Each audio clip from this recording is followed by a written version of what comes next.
Hey, yo, man, what time is it? You know what time it is, man. 2 a.m.? Yeah, man. Man, you know what? What's that? It's 8:46, bro. Wow, that's deep. Yeah, you know what time that is. Yeah, man. Nappy head, Yo, Funk Army. what's up? Stand up. Get it live, y'all. Yo, Mo, drop that beat.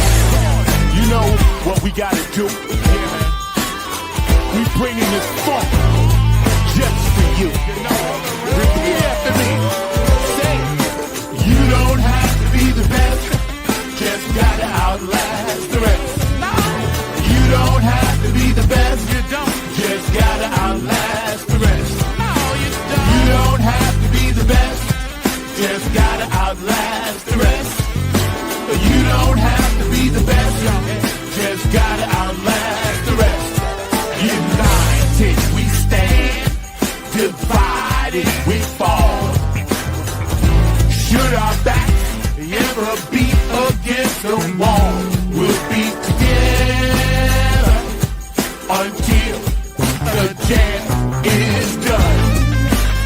I'ma say that again for you. United we stand, divided we fall.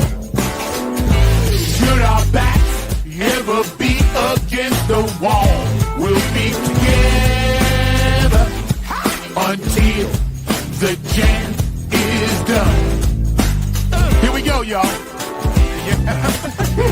Now let me tell you a little story about United We Stand. It says we're gonna funk across this funkless land. We gon' stand up and let our voices be heard. We ain't gonna let nobody stop us from spreading the spiritual word. The ruthless corporate greedy don't give a damn about the needy. We need everybody in the house to join us on this one, all right? Y'all say, united we stand, divided we fall. Should our backs ever be against the wall, we'll be together until the jam is done. Are y'all out there? You feeling it? United we stand, divided we fall. Should our backs ever be against the wall, we'll be together until the jam is done. Yeah. Check. 1, 2, 1, 2. United we stand, divided we fall. Funkin' with the poor people most of all, as they poison our mind with food control. Third eye is wise, sacrifice. Wake up and see what they doing to you and me. Keeping a separate product of Illuminati, like the jail cell did my boss John Gotti. Dirty politics and high-priced prostitution reside in all the important positions. Just look around at the injustice in the world. Some forced to live in a deplorable conditions. Watch us, watch what we do. This rap is coming up just for you. So sit back, relax, check out our phone calls. The nappy hip-hop army always bumping in your drum. Twitter, tweet, TikTok. The ruthless corporate greedies don't give a damn about the needies. A movement, genocide and homicide is happening all around the world. Promise me this, promise me that, when all the fat cats stabbing us in the back. Man, get off my back, bro. Killing me. Let me see you wave your hand. We all wanna take the stand. Rise up against the corporate man. Let me head all across this land. Oh yeah. Nothing but this new type funk 2022. Let me see you wave your hands. We all wanna take the stand. Rise up against the corporate man. Let me head all across this land. Come on, y'all.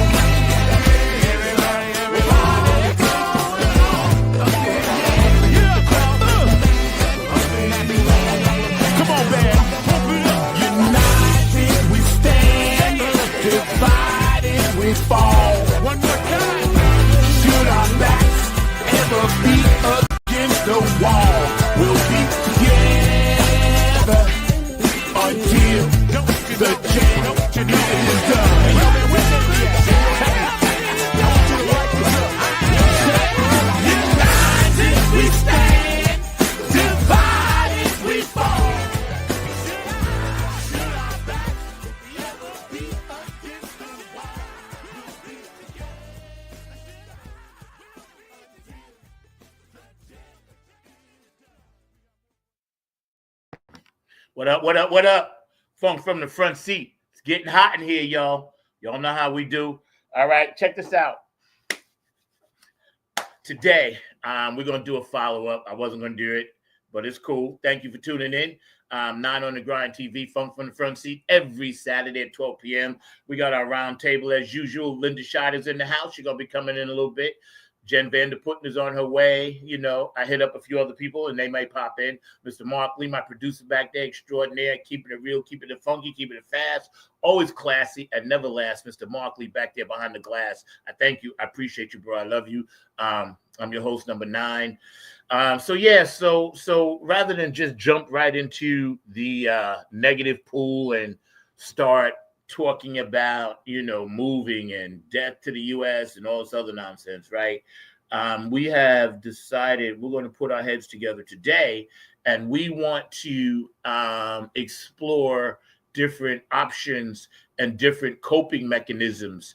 So God forbid we have to deal with the same thing. We'll be able to cope with this thing a lot better. Good morning, Christy. How you doing? Love you, sweetie. So we'd be able to cope with this thing a lot better.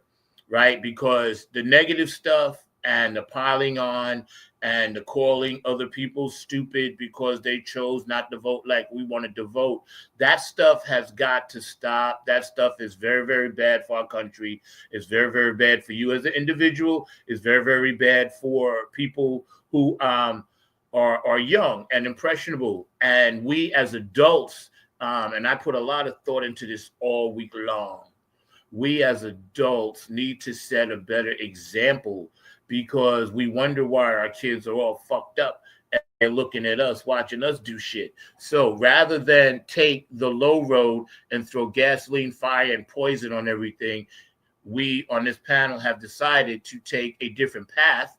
Not that we won't have our strong opinions, because we will, but because it's not going to do anything any good, or anybody any good, rather, to keep pounding away at something. Now, we know there's investigations, all kinds of investigations. We know there are all kinds of, illegal activities that happen underneath the table. We know the gentleman behind the puppet strings, obviously one of them showed himself, which is Elon Musk. And we all know that eventually he's going to be running the country. So you better brace yourself. Because if you don't think that shit is going to happen, you're not really paying attention. And you need to understand, like, president's figureheads. So now they're bringing out the people from behind the black door that we never saw before, and now we're starting to see them. So with this dude in the White House walking around, having access to meetings and this and that, who knows what's going to happen? So the only thing we have is each other. We better hold on to each other, and you better hold on tight, because if people trust you and they in your circle, you need to love them. And if somebody shows you love, you need to really, really respect that love and honor and cherish that, because that stuff doesn't grow on trees. So when we think about the United States as a whole, people say we're divided, but we're really not. We're really just mentally divided, okay? Because, number one, we only have two sides or illusion of choice, okay? So with this illusion of choice, you either have to pick people that agree with most of the stuff you agree with, or agree with people that don't. Now, some of us are conservative and some of us are liberal. You can be both. You can be two things, okay? So more than one thing can be right. Okay, so when we look at our structure of the Electoral College, obviously, to most of us, that doesn't make any sense, okay? So that would be a good place I think we should start as Republicans, Democrats, liberals, whatever. That would be a good place to start. Okay, let's start with that and bipartisan it, work together. And everything I'm personally going to be talking about, not my panel, because they have their own opinions, but basically everything I'm going to be talking about is bipartisan stuff, working together. Okay, so here's what we need to do.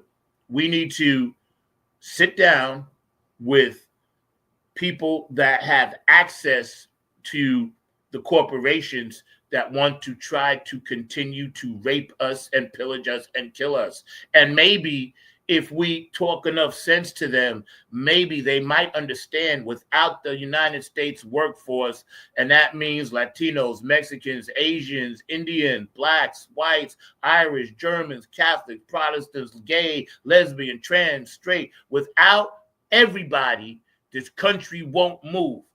And I personally think we need to just do like we used to do in the old days. And we used to be like, all right, bet. We're going to pick it and we're going to walk out. And I really think the United States as a corporation, we, the workers, need to have a national walkout. All right. Without further ado, first I'd like to thank everybody for tuning in. People with birthdays, happy birthday. People with anniversaries, happy anniversary. Transitions, if you lost somebody, God bless you. Hopefully they transitioned on to another spot. Okay. Now, let's get started. Linda Scheid, I think, is in the house. Mark, I don't know who's back there, but, I'm not really sure. And I know Jen was on her way. I don't know if George is here. I don't know if Kevin's coming, but whoever's back there, let's bring them in. What's up, Linda? Hey, baby. How are you? I'm fine, sweetheart. How you doing, baby? I'm hanging in here. I know we was worried about you, man. Me and Jen were trying to call you. We was worried. Something was like. I think I was in shock for at least 2 or 3 days. And I mean, like I said, that was stunning. I don't know how to describe my feelings. It was just stunning and, like I said, so extremely disappointing. Yeah, we'll get to that in a minute. Good morning, George. How you doing? I'm good, man. How y'all doing? Hey guys. I'm all right, man. Yo, could you turn your camera slightly to your right to get that glare out a little bit? There, you're perfect right there. Okay. How you doing down there in Texas, man? Oh, man, I'm hanging in there, man, taking it day by day, I feel you. I see you rocking that fresh gear. You keep turning that out.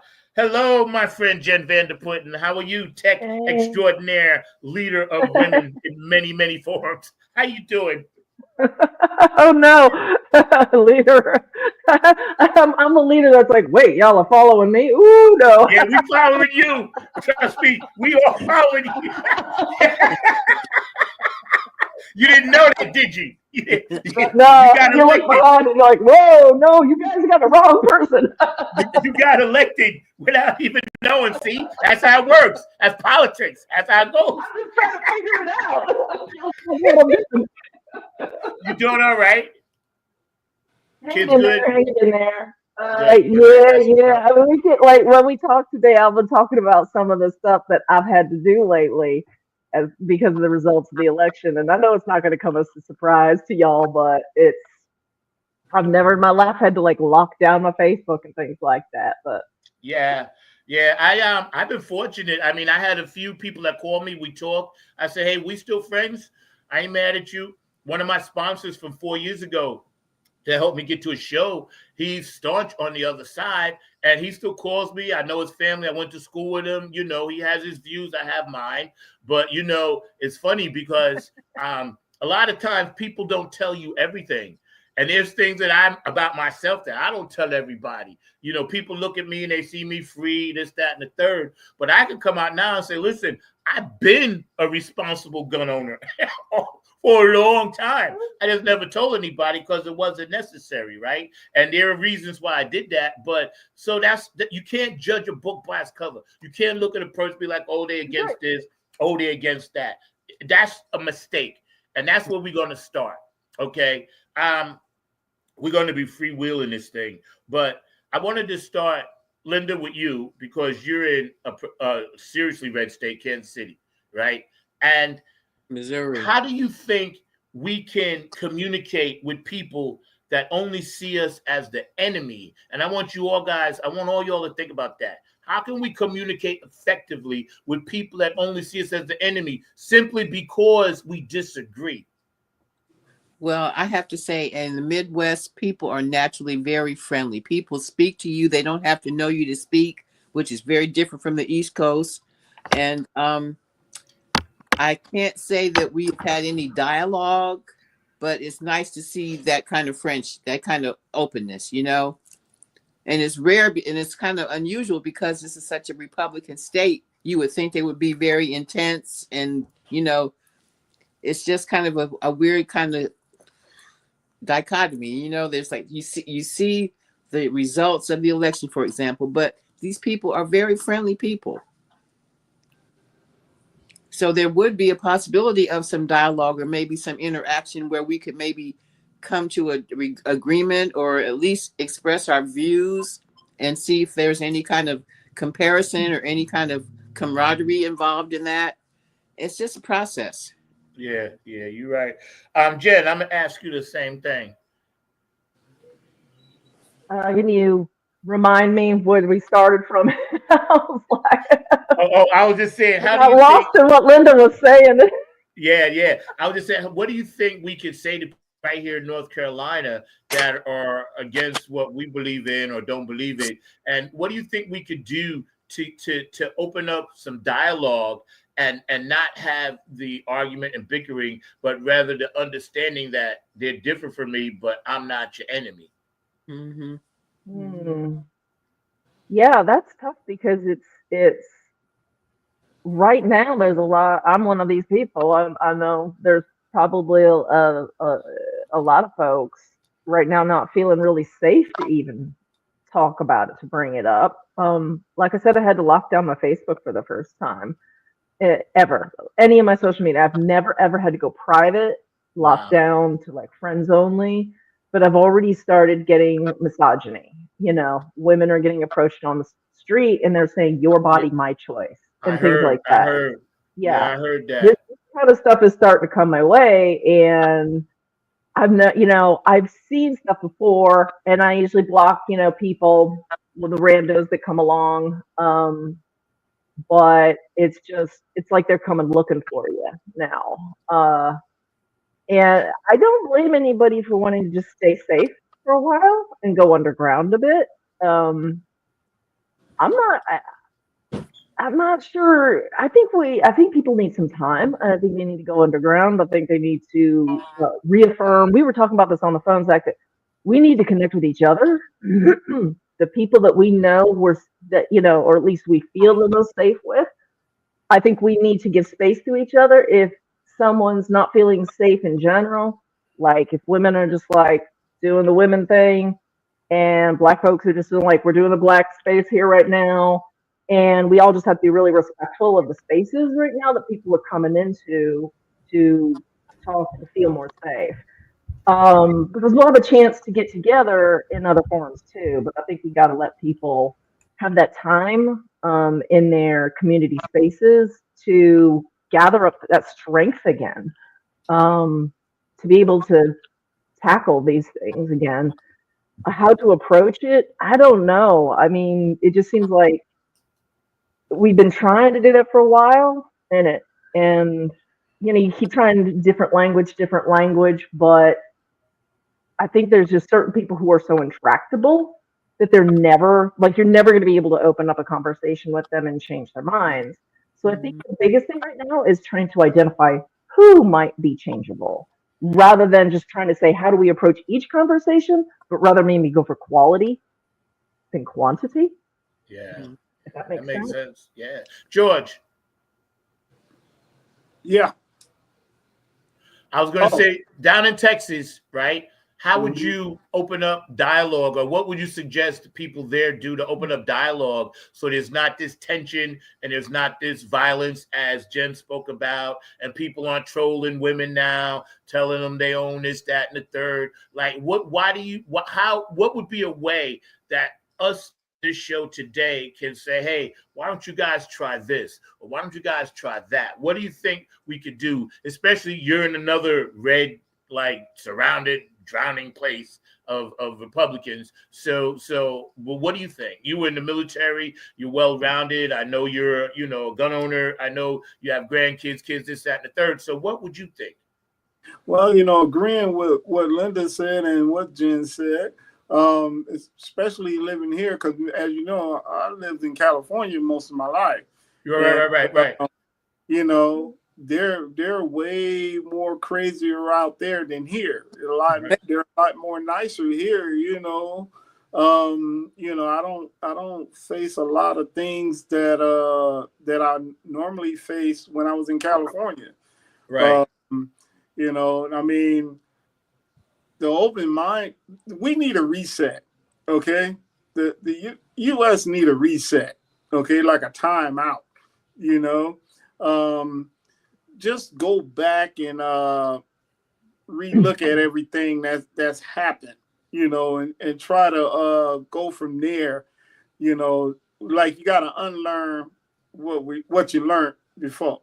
You see, I just think that to restart the conversation with everybody getting on the same playing field, you know, everybody should just, you know, I mean, just look at the Midwest. Like Linda said, the Midwest people are a lot more nicer and you know, than what's in the East and what's in the West. You know, everybody from the East and the West should take a page out of the Midwest and take a look at it, at the part as being courteous to everybody. I mean, it will slow a lot of things down, you know. You know, I mean, hey, like you said, I was in the military. I actually faced more things in the military than I did here. You know, it's crazy, you know, and a lot of people. It's a whole different city, I would call it a whole different country when you're in the military. Yeah. You see, you whole different set of rules. It's like a lot of the constitutions don't apply to you, you know, over there. Yeah. And it can be rough, or you know, for guys like me, it was rough. You see, because I don't like bullies. You see, and I didn't let nobody bully me. You see, so you know, I was considered undesirable. You know, because I'm not getting bullied. Yeah. And yeah, it's a trip. Mark, what do you think about that? My Like, dad you was in in North the Carolina? military No. for most of his life, and he had a lot of problems with racial issues. You know, like some of his COs, I think he actually hit one of them because he said something really nasty to him, and he just couldn't contain himself. And he didn't get arrested, but he got, you know, demoted. I did the same thing. Hey, a guy tried to pull me out of the foxhole by my steel pot. Okay, because I didn't hear him, and I had a hearing issue because of all the explosions, right? So he tried to lift me out, a lieutenant, and it took 5 people to get me off of him. I understand. You see, and I was supposed to have got a staff sergeant rank after that field exercise. I didn't get it because of that. Yeah, Mark, I want to go back to the question. You're here in North Carolina. How can we open up dialogue so people understand, hey, I'm not the enemy, you're not the enemy, but we fundamentally disagree wholeheartedly on some major things? How do we bridge that gap?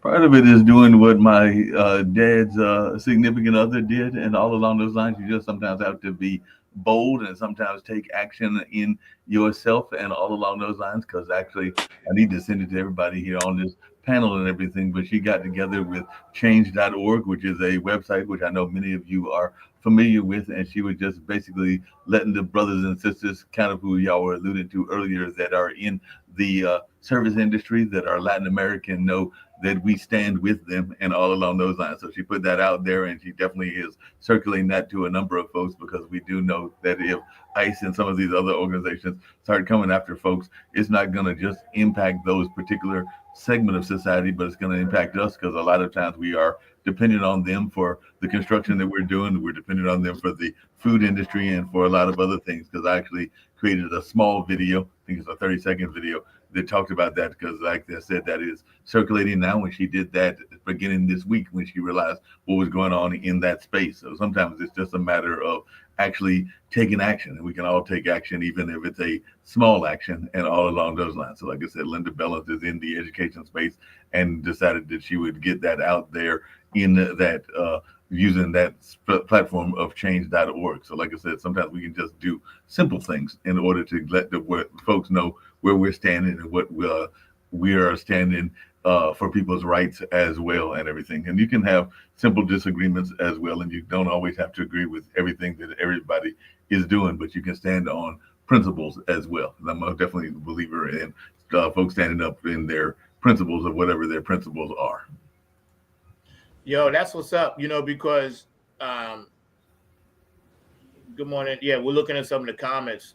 Lindy got some comments from Christine. Well, Trump has already decided who is going to be his immigration czar, and I can't remember his name. The guy he's planning to appoint to that position, Tom Homan. He's made a statement saying his very first thing he's going to do is the mass deportation. They're getting ready to try to get all these people, like he said, out of this country, one way or the other, for whatever reason. And like I said, that means some of the service industry is going to be lacking personnel. There's going to be a lot of changes coming up, and I don't think that most of them are going to be very positive.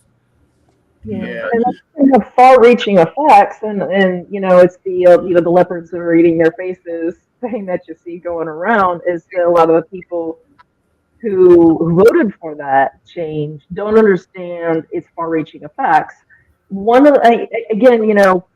Identifying who will listen to facts, who will listen to sense and reason is really difficult right now because there's a lot of people that, it's a cult. It is.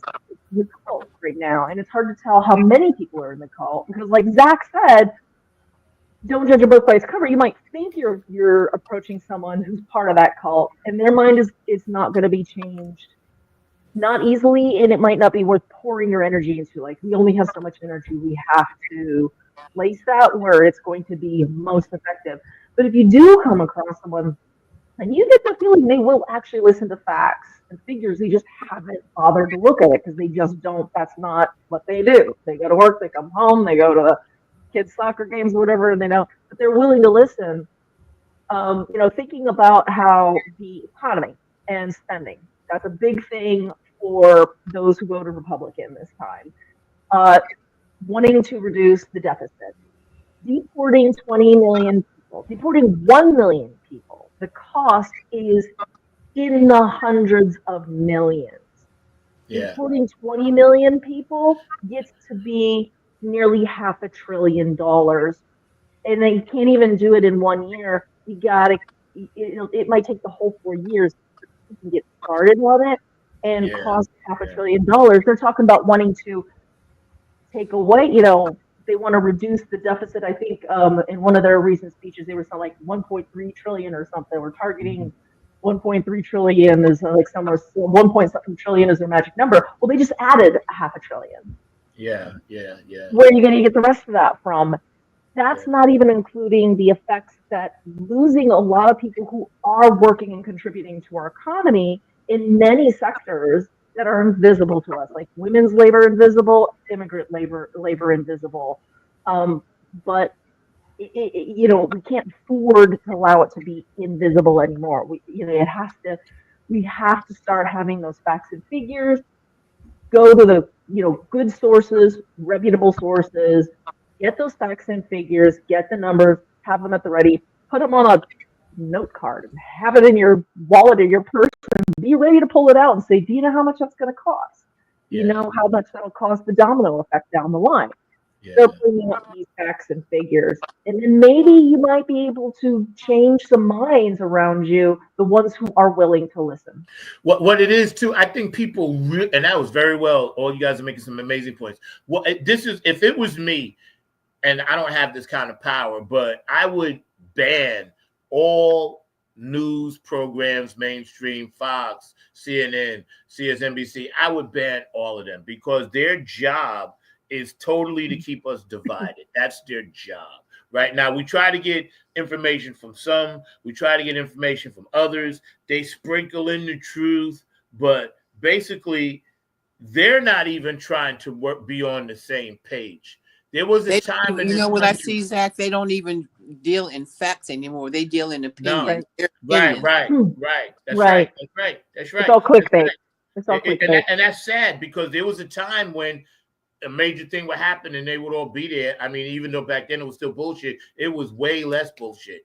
You know what I'm saying? Mm-hmm. And now it's like once it can be raining and somebody can say it's sunny and they'll be like, nah, it's sunny, but it's rain. You know what I'm saying? They can't even agree on the basic thing. Whatever one side says, the other side has to say the opposite, just because that's what they're programmed and told to do. Now, I fully expect my show to be kicked off the air soon, because I've been getting YouTube stuff coming from me. I've been getting like messages from them. They're gonna do this, that, and the third to me. I swear to God, I kid you not. I'm just a little tiny person, and they won't let me play the music I want to play. I've been getting fined by YouTube, you know, for playing music that I even got the person on. So I'm gonna say right now, YouTube, any music that I play, I have permission to play it. Okay, because I actually contacted that agency that allows me to do that.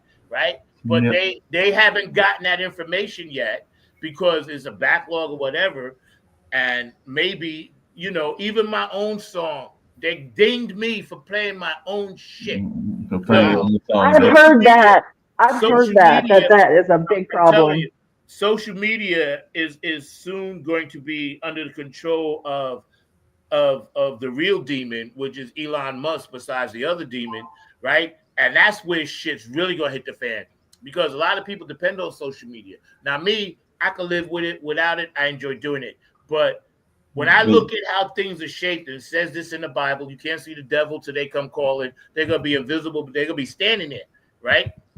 This is what we're facing right now, because if you, as a woman, Linda and Jen, and all the other women out there watching, if you got to have some person bother you on the street physically or troll you, it's your right not to have that happen to you. Okay? So you don't deserve that. All right? So right there, whether it's trolling, whether it's robotic, whatever it is, you don't deserve to have it happen to you. So it should not be happening. God forbid, if my youngest daughter, you know, she's LBDQ plus, God forbid anybody fucks with my daughter. It's a wrap. I'm going to tell everybody out there right now, y'all can kick me off to God creation. If anybody messes with a Robinson, my daughters, it's a wrap. I'm not even hearing it. I'll spend time in jail and eat and crackers, because I'm not even hearing it, because there's no way in the world I'm going to let anything happen to my baby because some asshole is in there talking about, oh, transgender, oh, this, gay, that, lesbian, that. No. That's none of your business, right? That's where I have a problem with people that were on the other side. You gonna come at me like that, then you want me to be down with you. Okay, I'm gonna be down with you, but you still gonna pop shit and try to threaten me because I'm black, because I'm gay, because I'm trans, because I'm a woman. No, we ain't doing that. You can't have it both ways. Either you in or you out.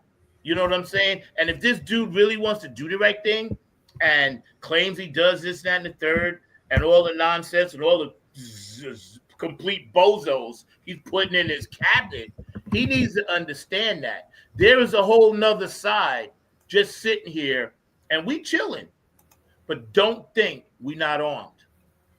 Hey man, you know what? I think because of this guy winning, a lot of women's rights are gonna go AWOL. Okay. Oh yeah. Oh, and for sure. I'm gonna tell you, they want to get rid of the right to vote. Yeah, Our right to vote. They said it. That see, it only takes 2 weeks to change an algorithm in a computer system. He had 4 years to get this stuff done to where no matter how the vote goes, he wins. And every 90% of it is done on the computer. So think about that. And I think there's more women in the U.S. than there are men. So how did he win? Right. But one of the problems this time around, like a lot of the reason he didn't get far last time is because we did have checks and balances. He didn't have full control of Senate and House. If I know, you're freezing up. This is freezing up a lot. Am I freezing up to the rest of you? No, you're good. No, I'm freezing up on my I think side. Linda needs to reboot again. Yeah, that's all you're in. We're good over here. Yeah, I'm good. Yeah. You guys keep disappearing and freezing. Oh yeah, that's on your end. Yeah, that's on your end, Linda. Yeah, we're all good. It is? Mm-hmm. Yeah, we're all good. Yeah. She needs to go out and come back in. Go out and come back. Okay. Go ahead, Jen. I'm sorry. Yeah, that's okay. It's This time they have full control. I could be misremembering, but I do recall that there was at least something, the Senate or the House, that he did not have full control of the last time we had in the Trump presidency. This time he has full control of Senate and House. SCOTUS, he packed that, and it's still packed. And now he's, got the whole executive. So, I mean, the extremists are now in control of all of it. And that's why I'm more scared this time than I was the first time. The first time I still had that sliver of hope. And I could see how people were so angry, and I had that feeling he was going to get kicked out on the the next vote, and he did. But this time he's got so much control. That's where I really see the fear of democracy erosion to the point where it could take generations to get it back. Yeah, I think Christy makes a good point. The whole electoral college needs to be abolished. That's something that people have been saying for years, and again, but it's not going to happen. Illusions of choice, right? It's the lesser of two evils, illusion of choice, and that's part of the whole issue. Like, we're in a state of mind to where we actually have to participate in something that we feel will help most of us that are trying to do the right thing. And when it doesn't help as quick as we wanted to, or maybe never, which in some cases it just never helps, right? We feel lost. We feel like we feel today, like on this panel, confused. We feel lack of respect, dignity. We feel like we've been betrayed. We work hard, we pay our taxes, right? But then we feel like we've been betrayed because, I don't see how the system can continue like this. And if he comes in and he's doing all this stuff and he's going to completely drain the swamp and yada, yada, yada, yada, yada, right? It's going to be even worse because it's already messed up with the crazy people we got. So if you don't have nobody doing anything, you ain't got no control, and you let go of the steering wheel, I got news for people. The electric car ain't going to drive itself in real life. You know what I'm saying? It ain't going to happen like that. We're going to be crashing. We're going to be burning, and that's why I want to do this show today, because I want to prevent that. I can't make any guardrails. All I can do is put out ideas. But I know this: if you take away guardrails, you're going over the cliff. Now, whether that be intentional or not, that's not for me to say. I personally think it is. I personally think they want chaos because other countries profit from our chaos. Hey, Zach, along those same lines, I had a couple things I was going to bring up. One is, as far as the media, I can't see your face.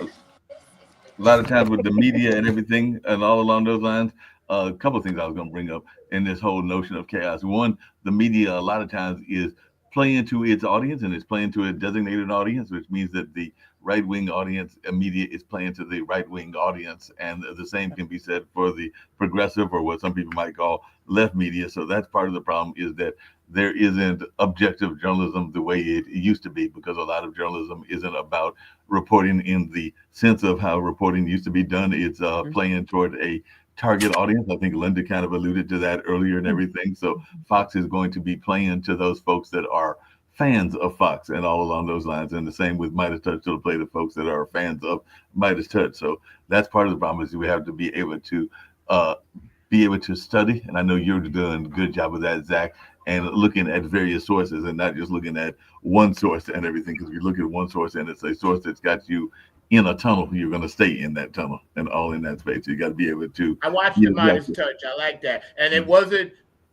get rid of, it was just abolished to amend the comment that was made. But I watch a lot of alternative stuff for the past like 3-4 years. I only watch the scroll on the bottom of MSNBC, CNN, and Fox. I watch the scroll on those because that's where any real truth or news is. If you ever notice, like George said or Linda said, it's about opinions.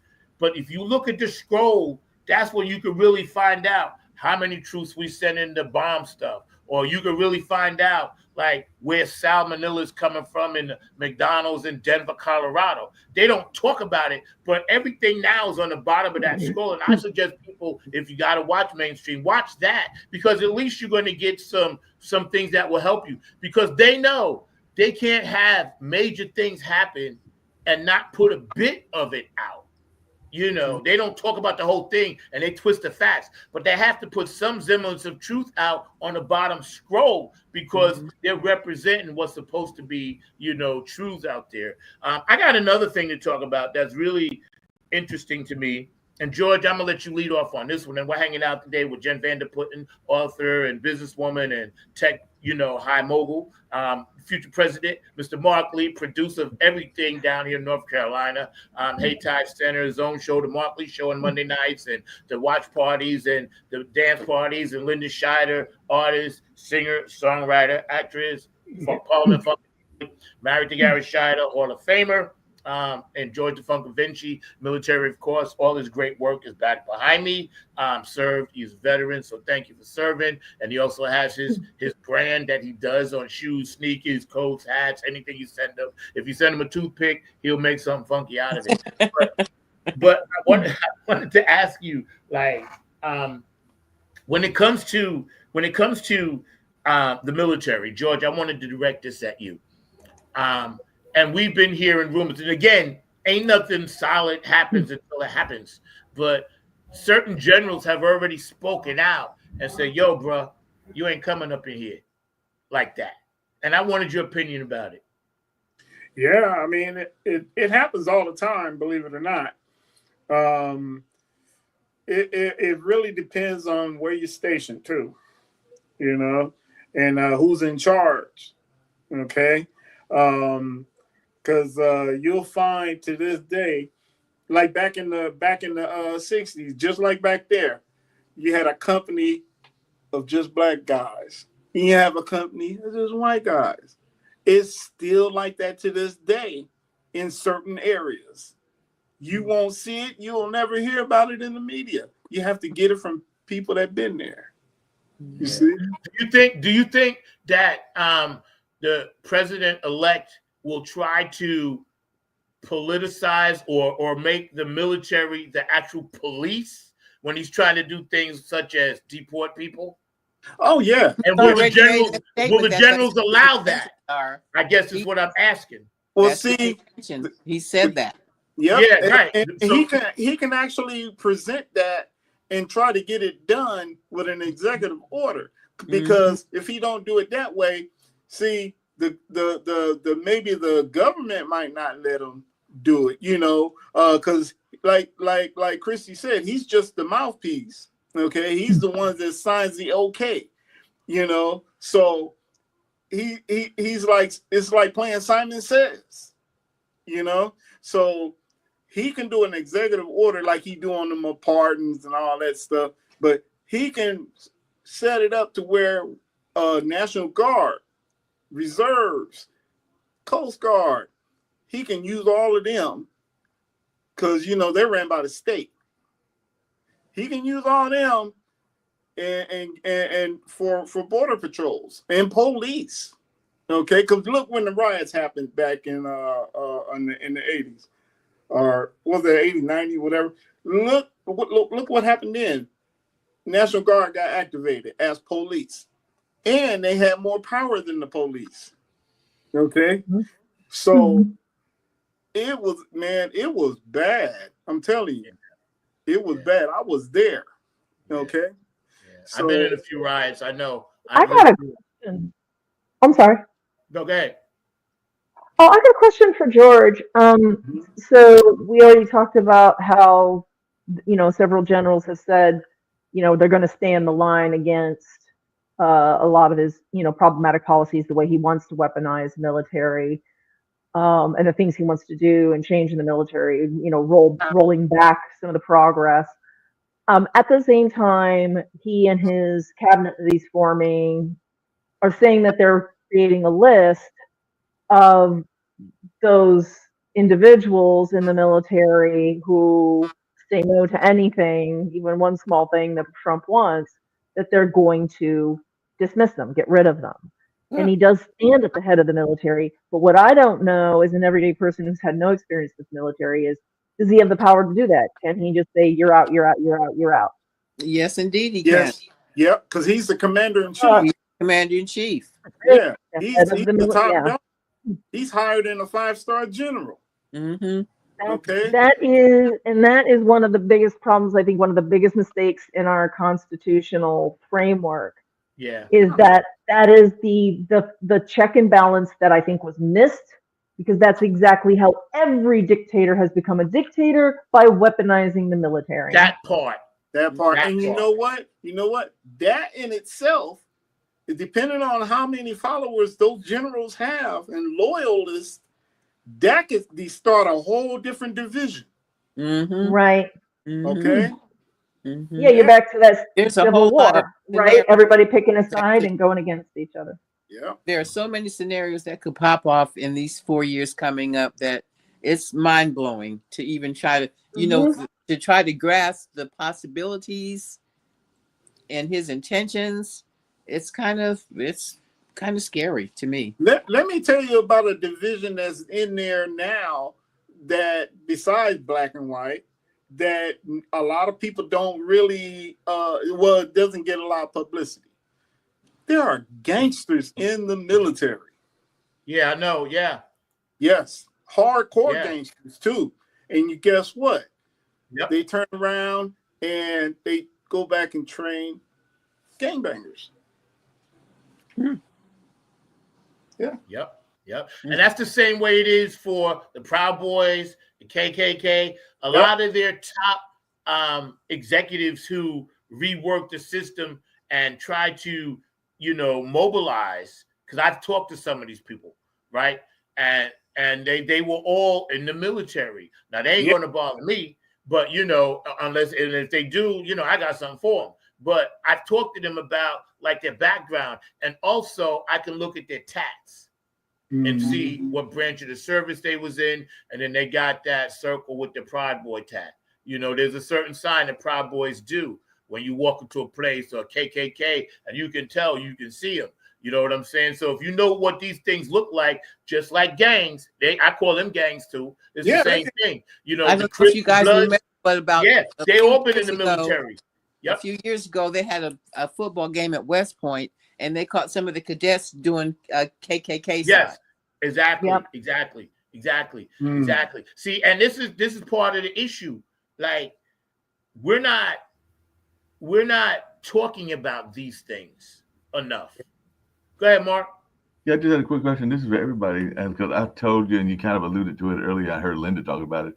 Is it just me, or is everybody really a little bit petrified in this cabinet? Because we got a man that is definitely anti-vax that is going to be the head of Health and Human Services, Kennedy. Right. We've got a man that is known as a pedophile that's about to be the AG, talking about gays. Drug addict. And we've got a lot of other folks that are about to be placed in charge of. A lot of addicts around. People in New York talk about his drug addiction, and people that have been in his circle talk about how heavy into drugs he was. I don't know if he still is, but he used to be pretty drugged out. Yeah. And see, again, this is all shock value. Now, I'm not shocked by it this time around. I braced myself. I had my one bad day, and then the next day I got up and I was dealing with some other shit. I was like, my shit still got to go on. So I'm not, people are shocked. I'm not shocked by any. If this dude told me he was going to go and, get JoJo the wino from down the street over here, the crackhead, meth head, and make them Secretary of State, I wouldn't be surprised at all, because this is who this dude is, right? He wants to do this on purpose. He really wants to shake us up. And I'm telling everybody, stand strong, stand firm. Don't be shakable. Don't be shakable. And I suggest everybody arm themselves. And I know I'm going to get kicked off for saying that. That's facts. That's some serious. I have a question for you, Zach. I wanted to ask you as an entertainer. Do you kind of think that do you remember in the 60s when everybody was making protest songs about the war and stuff? Do you think that the entertainment industry might come around and start dealing with these kind of issues too? We have to. We have to. I think so too. We absolutely. I think we're it's an obligated. obligation. We Yeah. have to. Mhm. And I To already get see the some people. message out there, that's probably the only way that we're going to be able to do that comfortably. Yep, we have to. And I think more and more people are That doing is that. a- I mean, Zach's doing it. He's got some great songs. I've seen some other artists that are doing it as well. So I definitely think that there are artists that are realizing that importance of having that kind of protest music and all along those lines, because that's just vital and everything. But to your point, Zach, earlier, I was, because you know, and most of the people on this network know I get around by mass transit, and I was talking to my bus driver today and everything, and he was telling me he remembers the first time Trump went into office, because apparently Academy, which is a major bus company, handled the first inauguration of Trump the first time around, and he basically said it was a cluster. You know the word that goes after cluster. I'm not going to say the word, but you know the word that goes with it. Because he was basically saying that he was supposed to pick up this person and this Marine and that Marine, and they kept sending them on this journey, sending them around tunnels and doing all of the Secret Service bomb threats and to see if there was a bomb threat. And basically, at some point, he just said, "I'm going to stop at the hotel," because they kept jerking him around, going back and forth. So it was just too much of a disaster. So he already said he knows that this one's going to be equally worse, because that was his first time around, and he said this was going to be worse because Academy is a major bus company that handles a lot of the transport of major events. Yeah. You know what, Mark? Didn't we have a slight YouTube video for that tariff thing? Because I was talking about that. I was trying to find it, and I was going to see if I can still dig it up and everything, because there were several of those that were out there, and I was trying to remember the one that was out there. But Well, basically, I wanted to ask. There was a comment, right? And it was is the military sole purpose to be a weapon for this country? I don't know the answer to that. I'm not really sure. George, what do you think? Linda, the military was set up to defend the country, and then it later turned into a weapon, because They now, are the former Klansmen and Yeah. Proud Boys and stuff.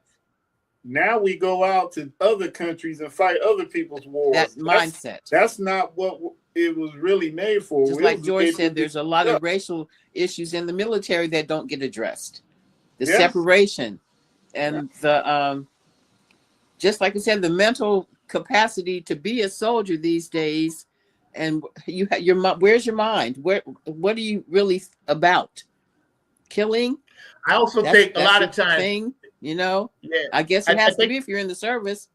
I think a lot of times some things get misconstrued, because I know, my family, plenty of people, my nieces and nephews, they went into the military to get an education. So they used it for college.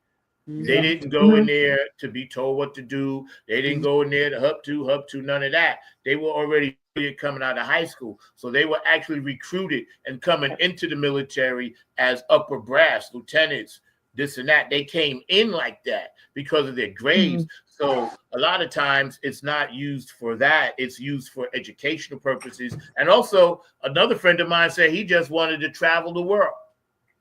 My god brother, he said he went into the Navy to travel the world. He liked the ocean. So sometimes people have different means or different reasons why they do things. But I think when it comes down to it, talking about the military, I can't see how any respecting general is going to allow a coup by this dude. Because these dudes go back to, and this, Joe, they go back to the code of General Patton, Eisenhower, MacArthur, all of these great people, Colin Powell. You think if Colin Powell was around and doing his thing, whatever, and was still with us, he would be like, yo, I'm going to just let this dude come in here and take over? I don't think so. This is why I got to, right now in this country, I have to trust my generals to do the right thing. That's the only way I'm going to be able to kind of, wrap my mind around this thing. I have to believe that they will do the right thing. And that's all we got. But when he kicks them out, when he says, you're out, the question is how many people in the military, because obviously that's one thing, George, I don't think he can do. I don't think he can just stick someone in the military, right? You have to go in, you have to go through there's stages. The ranks. Yeah, yeah, there is at least that to prevent him from just sticking random people in there to be his shills. But people can rise up in the ranks once he's, especially as he gets rid of leaders he doesn't like.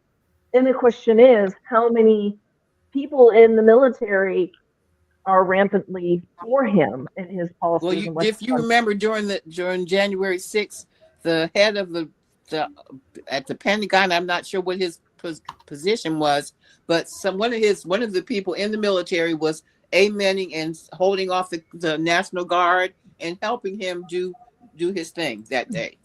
Yeah, but, Yeah, that's right. Across the park. Yeah, he did that. Yeah. He And immobilized. I I forgot think about one that. of them was Flynn's, really related to Flynn, the General Flynn. I think the General Yeah, Flynn was one of I them. forgot about that. Brother or He something. did do that. Hey, Yeah. but Yeah. George, I Right got in a question. DC too. George, I got a question for George because I'm not in the military. I've got relatives who've been in the military. But one thing he's talking about doing is creating this, like, basically it'll be like a committee that will help determine whether you get to stay in the ranks and everything like that. So he's basically talking about creating almost like this, almost like a apprentice type thing where you almost got to be vetted in order to stay in the military. Is that even legal, and how are you going to be able to do that? Because apparently he's talking about creating this board that's going to basically determine whether you get to stay as a general or a colonel or whatever your rank is. And that is definitely in the works already, this board that he's talking about putting that will cull some of the people out of the military that he doesn't like. Well, you know what? He can do stuff. It's gonna be hard to do, but he can do it. But you know, and if he tells you you're fired, you have to leave, because if you don't, that's disobeying a lawful order. Right. Yeah, that shit is whack, man. I can't even believe Yeah. how we even talking about this stuff. It's crazy. So anyway, we're hanging out today and trying to do a post mortem, you could say, on how we got lobotomized last week. But you know, here's one thing that I do want to mention. How is it that we're trying to, because the dude said he wants to turn everything back over to the states, and in some instances I'm with that, but not all, right? Like, I don't think it should be up to the state to decide whether or not you should wear a seatbelt. I don't, things like that, common sense things that'll save your life. But the education, now, there are already private schools, Mormon schools, Catholic schools, schools of all nature, homeschooling of all nature across this country. So to me, the only thing I think that needs to be reformed when it comes to education is getting the dollars into the rural communities and the minority communities that needs to help, and lowering the cost of college tuition. But other than that, I think every state is already doing its own thing. So why are we messing with it? Mm-hmm. Why do we want it? He said, I'm going to completely, change the whole thing. But dude, we're already number 17. You know what I mean? We're already like 10th in math around the world. 17 when it comes to graduating engineers, doctors, lawyers, this and that. We already that. So if anything, you need to, like, hey, how can we teach our kids some shit? Because homeschooling, I think, now is actually a better route.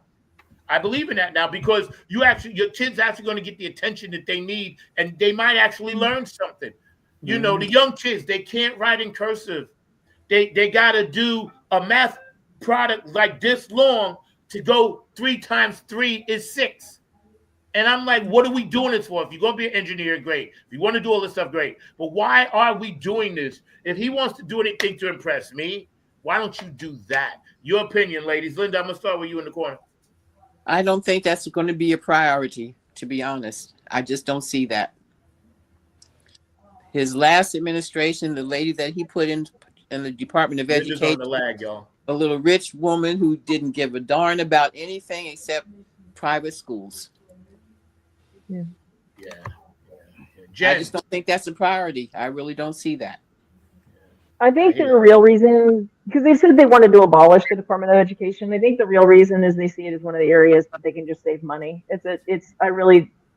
They just want to write it off, and be able to say, look, we saved this much. That means the states are going to have to make up what they were getting from the federal government.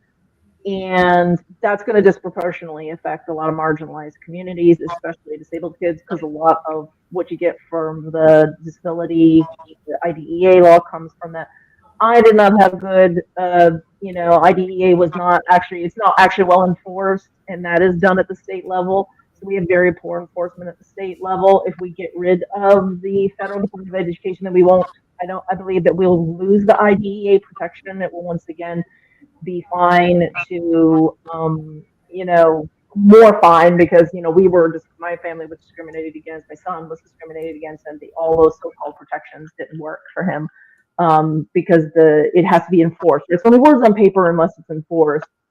But the problem is instead of strengthening it, instead of taking care of the problems and the accountability issues, just saying that we're going to get rid of it all is just going to make it all worse.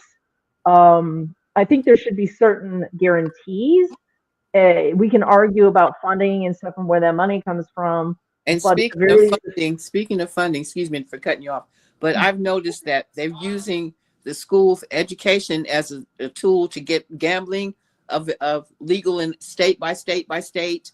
And I know, right, especially if I can speak on Maryland, the gambling money was not improving the schools. Most of it does not go paid on salaries, kickbacks, and that kind of thing. The schools were not getting anything. Most of that money was not going to education. Especially since they hire private companies. They privatize it. So the state does these rules and this is how it's going to be. And then they hand that over to a private company. And the private company is allowed to take all these profits and things. And, there's a very small amount that legally they are required to give to the school. And surprise, surprise, the bare minimum is what all they ever, actually achieve. They are technically, legally, within the rules and boundaries, and the rest of it goes to private enterprise. Yeah, George, what do you think about that? Here, our election, they decided they wanted to have, sports betting legal in Missouri now, state by state by state. Like you said, the states are starting to take control of their own environment, and they're being allowed to make rules and do things that they probably wouldn't have been able to do otherwise years ago. You're right about that. I think what's going to happen, a lot of people are going to have to make up their minds if they want to stay in the same state that they in because of the bullshit they have to deal with, or they want to go, like, if you totally like conservative and you live in New York, you might want to get out. If you liberal and you like a place like here, Kansas City, you might want to go there. See, I can see some of this happening, but only a little bit, because people stay where their jobs are, and they go where their jobs are. That's the button. I mean, I'm retired. I can go anywhere. But that's what happens. Sometimes you're forced to stay somewhere where you may not like it in that state, but that's where your job is, and you have no choice. You got a family to feed. You may have a sick loved one. You may been going through something yourself. So you decided to bunk down, hunker down. And also, I truly believe this. If there's a way to get people who are ultra conservative and isolate themselves to understand they won't survive without us. Right. They can stay isolated, but you won't survive without us. Sooner or later, and this goes for the extremely liberals too, you won't survive without conservatives. You could have a heart attack, and the man could be standing over you, could be a Proud Boy, but you're going to want your heart fixed. You ain't going to care at that moment what that person's political affiliation is. And on the other side, you could hate blacks, you could hate gays, you could be conservative, you could hate transgender, this, that, and the third. But if you have a heart attack and the person that's getting ready to give you a heart transplant is the best transgender doctor at Duke, you're going to take that. You know what I mean? Because it's about self-preservation. So if people would just watch that clip, and I'm going to clip this and put it back, it doesn't matter. When you get sick and you have a crisis situation in your body, at that moment, it's between you and your God, if you believe or not. But you're not going to give a damn who's helping you get well. And then when you get well, you go back to your same racist self or your same bullshit self on the other side. That's what I think people need to look at. That's really cool. It's just like in the military. Just like in the military, when we have a war. Oh, we all won now. But after the war and everybody go their separate ways, it's back to the same old, same old. Mm-hmm. Yeah. That's kind of painful, man. And I hate to see it. That's why I'm trying to say something positive. I'm trying to stay positive. You know, we all dealing with life stuff. So hopefully, you know, everybody that has it is funny because the government has the biggest nonprofit organization in this country. You got that right. I don't see how Shrinking. people. It's been shrinking though. I It's don't see beginning how to people are homeless and hungry, and we print the money. Yeah, We print it. that's right. What do you? I'm not much of a crypto person.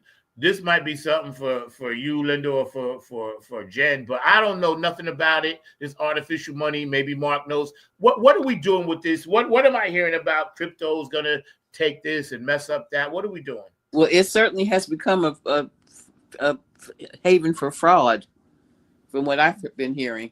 It's invisible money. What is it? Invisible money? People are investing, Yeah. and then they'll see that their investment is growing, and then they'll try to cash out and find out their account's been closed or it's zero balance. or then you can't cash it out. There's not there. there's some crypto that has established itself because it decided to go ahead and sign up with the regulatory bodies, with the formal banking systems of the government, and allow itself to be, formally recognized and regulated. And those are the ones that you can actually move money in and out of a little more freely. Still not as freely as you can with other things that are more established. But everybody and his brother's inventing a new crypto all the time, and then trying to sell it. It's a pyramid scheme. Most of them are just a pyramid scheme. They get you in, it pumps them up. It's a pump and dump scheme. Mhm. Yeah. Because the way they dump is by getting other people to come in and buy from them with real life cash. That's the way they do it. Yeah. Yeah, they don't go bankrupt. They just stop doing it. Yeah. You know? Right. They just pump and dump. They create theirs because it's mathematically created. They create theirs, then they go out, and it's all the crypto bros out there on the social media getting everybody to buy in, hyping it up. They're buying in by buying the ones that they started with, and then and they created. They're getting people to pay real life money, and that's how they cash out. And then when they sold their last one, all of a sudden they make their exit and maybe even go and get a new crypto to do it again. I think You're when right it about first that. was introduced, it was kind of okay. Because then all of a sudden the schemers got a hold of it and figured out ways to rape people financially. Yeah. I think It's another that's con more of game. a subject. Yes, just another con game. Yeah. Yeah, and that's a subject I definitely want to talk about because I'm trying to get the mayor of North Carolina to come back on. He came to visit me, but we were talking about that once privately, and he was telling me about it, and I'm not really down with that. I have very little resources to spend on anything but something real. So, but anyway, we're going to take a quick break, 2 seconds, and we're going to shout out some sponsors, and then also, I want to shout out everybody that's watching, see how you're doing. Thank you for hanging out with us. And also, I want to thank Linda and Jen and George and Mr. Mark Lee and everybody that's chilling right now because we're all trying to, as Prince would say, get through this thing called life. Mhm. And basically, we all have to live our lives the way we need to live them. Nobody's life is more valuable or more important than anybody else's, as it was stated earlier in the comments.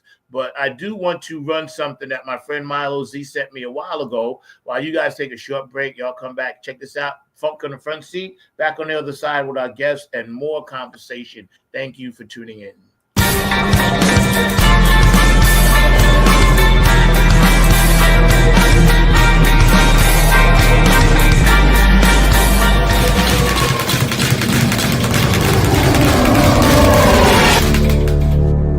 Yo, what's happening?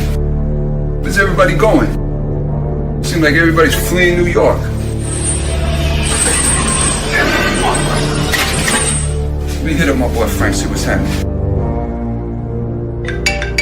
Somebody calling me? Yeah, what's up, Mom? Hey man, what's happening? Do me a favor, come pick me up. Meet me at the spot. Seems like everybody's fleeing New York. I want to know what's going on. Cool, I'll come. All right, peace.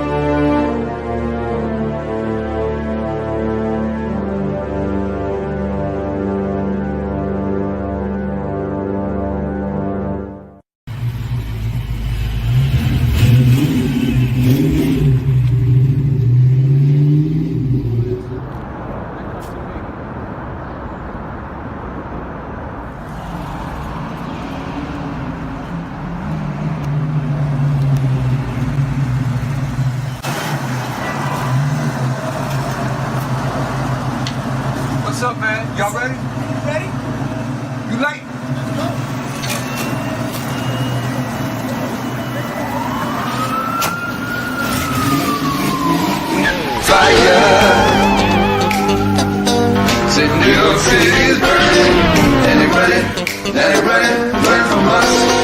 Fire. Yeah, my city is hurting. Where's the loving? Ain't no loving, none for us. Fire. So New York City is burning, and they running, learn from us. Fire. Yeah, my city is hurting. Where's the loving? Ain't no loving, none for us. I hear some people say, damn, I need a holiday. I need to fly away, 'cause New York has had a stay. Now on home, but the city's still my home.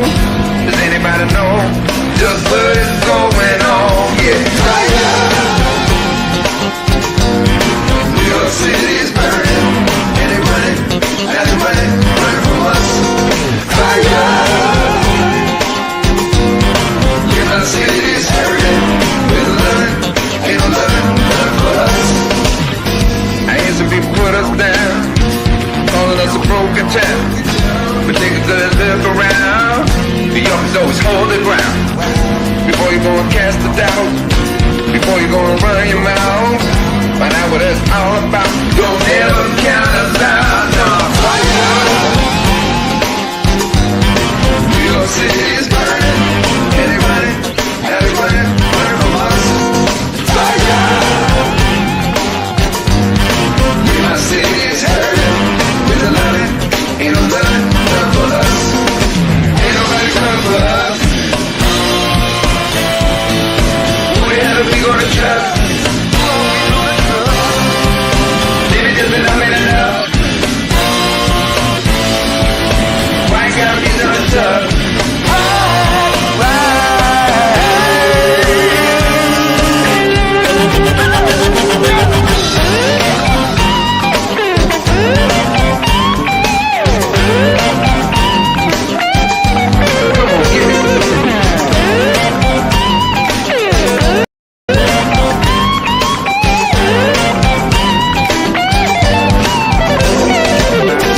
Don't keep telling me that you still got love for me, 'cause if we were a family, you would help find a remedy. But instead you just talk that shit, but you know we ain't hearing it. So go ahead and fly away, New York will be okay. Yeah, fire. New York City is burning, and they running, running from us. Fire. Yeah, my city is hurting. There's a loving, ain't no loving, none for us. But you know you won't be going too far. Yeah, you know you won't be going too far. 'Cause you know it's still a piece of your heart. Yeah, you know it's still a piece of your heart. But you know you won't be going too far. Yeah, you know you won't be going too far. 'Cause you know it's still a piece of your heart. Yeah, New York's still a piece of your heart. But you know you won't be going too far. Yeah, you know you won't be going too far.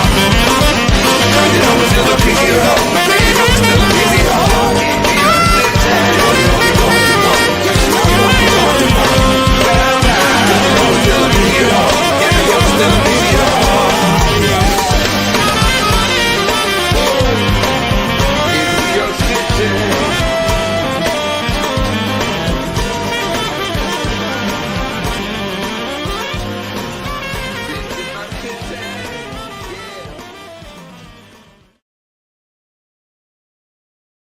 I don't want you to It's Joe snap my- Keys of Joe Keys and the Late Bloomer Band. Just did a show with my man Zach. Number 9. That's right. Number 9's got it going on. Check out Funk from the Front Seat. Zach Robinson. Serious good vibrations, y'all. What we need. Peace. Hey, it's Chrissy Key Rollins here with Holistic Restoration, inviting you to check out Zach Robinson with Funk in the Front Seat. He drops new episodes every Saturday at noon on the East Coast time, and replays are posted for whenever you miss a live stream. You can find him on 9 on the Grind TV and also on YouTube, and get ready for the funk because he brings it every week along with hot topics, amazing guests, and great conversations. Again, that's Zach Robinson with Funk from the Front Seat on 9 on the Grind TV and YouTube. Go check him out. Hey, this is Keith Jackson with P-Funk Radio, inviting you to check out my brother Zach Robinson with Funk from the Front Seat. Saturdays, 12 noon on the East Coast and 9 a.m. on the West Coast. It all happens on 9 on the Grind TV and also on YouTube. Great guest, great conversation each and every Saturday. That's Funk from the Front Seat with Zach Robinson on 9 on the Grind TV and YouTube. Check him out. Hey fam, what's goody? Hey fam, what's goody good? What's really good? My name is Jeff Roberson from the gospel group called Jeff Roberson and New Life. And I'm coming to you from the town that we had to name it twice. It's so nice. New York, New York. And I'm bringing you some news about my brother from another mother, Brother Zach, who's bringing you his hot new show called Funk from the Front Seat. Listen, he's bringing you funk from the vault, from the past, from the present and into the future. He's got that music that makes the hair on the back of your neck rise up. He's bringing you funk all the way down to your toes. This is that funk that makes you really want to groove. Stay tuned. Don't touch that dial as he brings you funk from the front seat. Listen, let's go.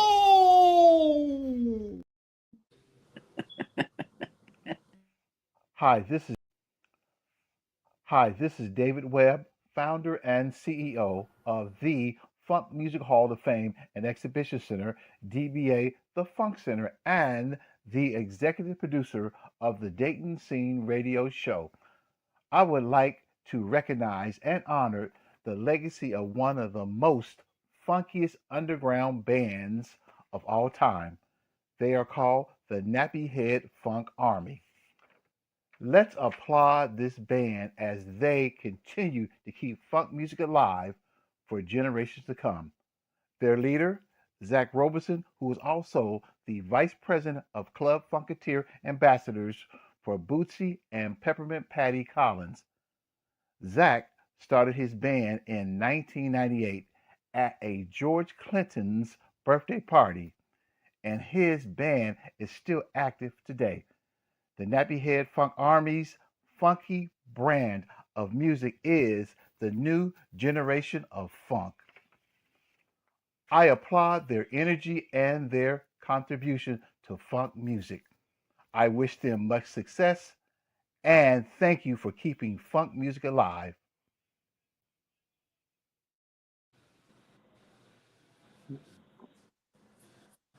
That tune Fire was smoking. Who was that group? Oh, that's my dog up in New York, Milo Z. Hi, Mia. How are you, sweetie? Thanks for tuning in. That's my Milo Z. He's a good friend of mine. I've been knowing him since, like, I don't know, the late 80s, back in the wetland days or whatever, right? Early like 90s. But Milo, I'm supposed to do some work with him and record some stuff with him. And go up there and perform with them and get Nappy Head up there. But, you know, I'd like to thank also JTRP, P-Funk Radio, Gabe Gonzalez, Larry Funkster Jones, Bootsy and Patty, of course, HJ Entertainment, K and Jams. Thank you, Kevin. Tony Cameron, the Funk All-Stars, Oak City Music Collective. Love you, Diego. Afterglow, 92416. Thank you, Otis. Thank you, Donna. Q&A Entertainment, Brooke Clagett, My Funk Angel, Patricia Dioria, Aquarius Rising Art, Curtis Wilcox, and, of course, Mr. George DeFunkovici. David Brooks, Dr. B, thank you. Much love. I love you. DJ Cocolino in Ireland, thank you for playing my stuff. Robin Circle of P, I love being on that thread because we have a lot of fun. And, of course, the gentleman you just saw, David Webb. DJ Elizabeth in Ireland, thank you so much. And DJ Monica in Switzerland, thank you so much. And most of all, thank all of you guys. So let's get back to the subject. We were talking about cryptocurrency. I saw a few comments, so I just want to read what they say. I don't know anything about it, but basically you guys are telling me it's no music. Hi, no music. It's phony money. Is that what it is? Pretty much. It's invisible. It's only as good. You can't go to a store and pay with crypto. You can't go to go buy stuff, with crypto. You have to get cash. Though there are some places like online that will do it. Right. But my understanding is it is mostly used for nefarious transactions, especially since they can. There are some stores that do.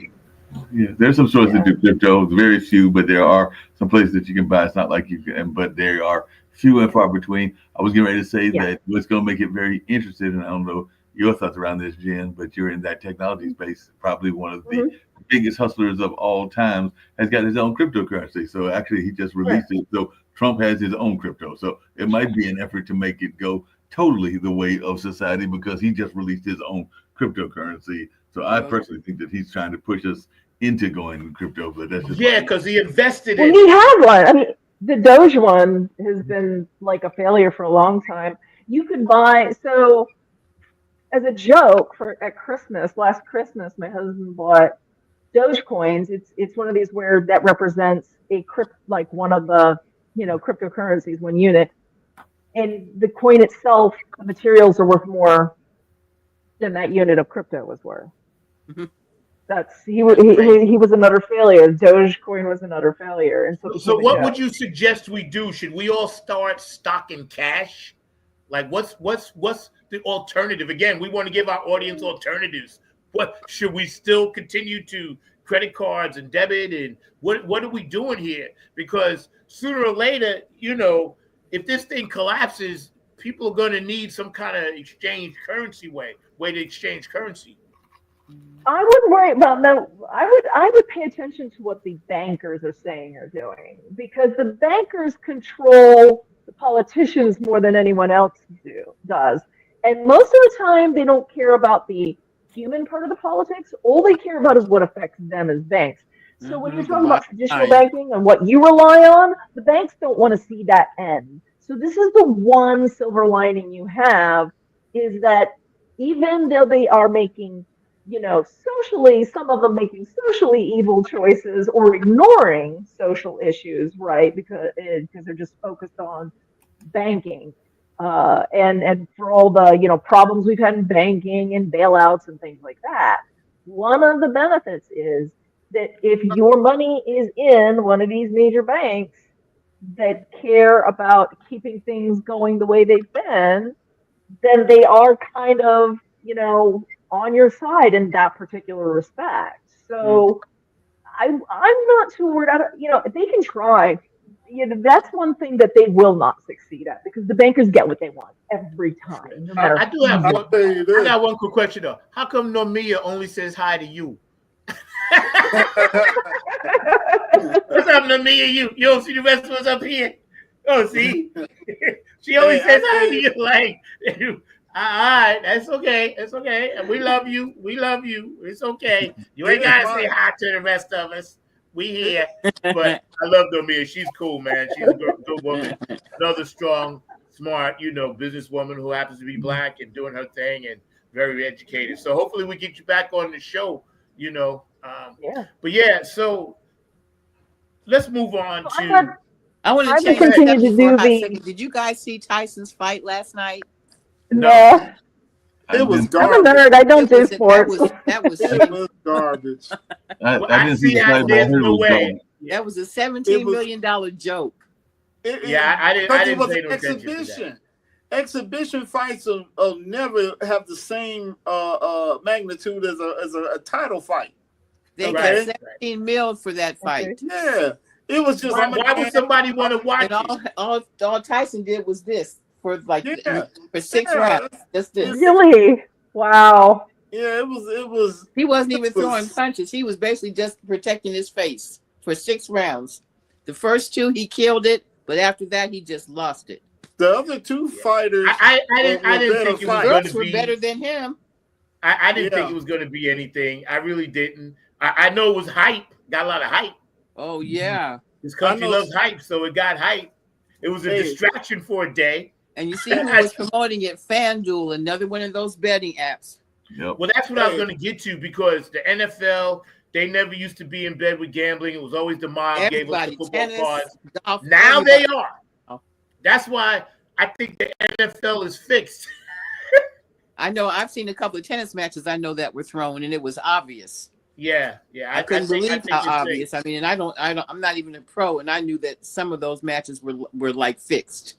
It was I think obvious, everything it we was see ridiculous. is going to be in the grid. And when the grid goes down, what you going to do? That's a little hint for y'all. I see you got your plug in. That's a little hint for y'all, I see but you got plug in, Zach. Yeah, I have to get the plug. You know, a little bit. I dropped a little bit, see, because that's going to be hot coming at y'all soon. But I really wanted to know, as far as here we go, our everybody. children, let's go to the kids, right? What are you telling your grandkids, Linda? What are you telling them right now about the state of affairs? I'm not really, my grandkids that I'm living with are too young to really even have an interest in something like that. The older ones, I'm not really in touch with right now. So I can't really say. Right. But if I Then did, what are you telling your I would try sons? to give them some truth. Yeah. Jen, what are you telling your sons about their future in this country? I mean, I don't think that's changed as much because they are already adults. Like, one's going to be 18 in a few months, the other one's 21. And it is easier to talk to your children, if I can call them that, when they are older and they have that more adult brain. They are post-adolescence or, far enough in adolescence that they've had that brain development. Both my sons, I'm very lucky that they are very astute. Our family, when my husband was alive and they were younger, we ate dinner all the time. And my husband and I would often have these, we tended to agree pretty much on politics, but we would still go through a debate. We would still play devil's advocate and go back and forth. And we thought our kids were just eating and they would goof off like little kids do across the table or with their feet under the table and stuff like that. And we didn't really think they were paying attention to us, but we were doing that. And at some point, for some reason, we just stopped for a few weeks or a few months. I don't know if we were just busy or what, or our minds were elsewhere. And our oldest son at the time, who I think was only maybe 12 or 13, goes, "Aren't you guys going to talk like you do? I really enjoyed listening to that. Can you guys talk about something again?" Right, they're paying attention. Yeah, well, they were paying attention and they were noticing, and now they see that because when Adrian was going through middle school and high school, he would always get from his teachers that the one time he came out of his introverted shell was when he was discussing in the political science classes, the history classes, the social sciences classes, and English literature and things like that. When they were having these, philosophical and intellectual debates, that's when he came out of his shell. And they said, he was very eloquent and very well thought, and pulled from sources. And now that's what I'm hearing about my youngest son through middle school and high school, is that he brings college level discussion into high school, and they're very impressed with that. So you don't even necessarily have to try. You just have to not hide from your kids. Don't hide your own mind from your kids. Let them see your mind. Let them see your intellect. Let them see your thoughtfulness, and they'll follow. The kids that live here now, they're 6 and 13. My older grandsons are 20s and up, but they're living their own lives, and we don't really have that much contact anymore because they're in Maryland and I'm here. Yeah. I miss those guys. I miss being able to hang out with them. Yeah. I know the young people. Oh, George, go ahead. Oh, I was just gonna say my kids are spread out. They out there doing what they do. Yeah. When they Living were younger. life. Yep, living life. When they were younger, I was, able to teach them and tell them a few things. Whether they took it and ran with it, that's on them, because they're grown. My granddaughter, I just ask her how she like her Mickey Mouse dolls. Right. She's too young yet to know. Yeah, and sometimes that could be good. I'm just gonna say that I mentioned that I'm doing fine. I mentioned that What you whole say, thing. Mark? I mentioned that thing earlier about that petition, and two of the signers of that petition were my two nephews, because they realized that they've been engaged in conversations since they were very young, not just conversations that I've had, but my younger brother and my only brother is very much intellectual. And as you know from our conversations, so is my dad and mothers, which is their grandparents and everything. So they're used to these kind of conversations. So they're very much engaged in that. And actually, even to what George had said earlier about the difference in regions and everything, there was a young lady before we started this show that I was given a tour to of the Hayti building and of the history walls that are here, because she's here visiting Duke's campus because her oldest, she's got, I think she told me 7 kids. I'm not sure what the mix up is in terms of gender and even orientations, but she's got 7 kids, but she wanted to make sure to get some history in this area while she was here, because her daughter, I believe it's the oldest one, is going to Xavier University in New Orleans, but is attending a symposium at Duke University. And while she was doing that, her mom came here to get some of this history. So I would urge anybody not just to think about their present, but also learn their history, because if there's that old saying, if you don't learn from your history, you're destined to repeat it. And we saw some of that exactly even right. in this election as well. So definitely study that history and study some of that past of that woman. And I think she owns a boutique in California based on the email that she gave, and everything is in that entrepreneurial space as well. So we need to support our entrepreneurs and also be students of history. I'll just leave it at that. Hey, Zach, I wonder about, all right, we all talk about history, but what about her story? Her story is very important as well. And there's a lot of very big. I like that. As a matter of fact, what sometimes people forget, and I'm just going to go down that path, and I'd love to hear what definitely Linda and even what Jen has got to say.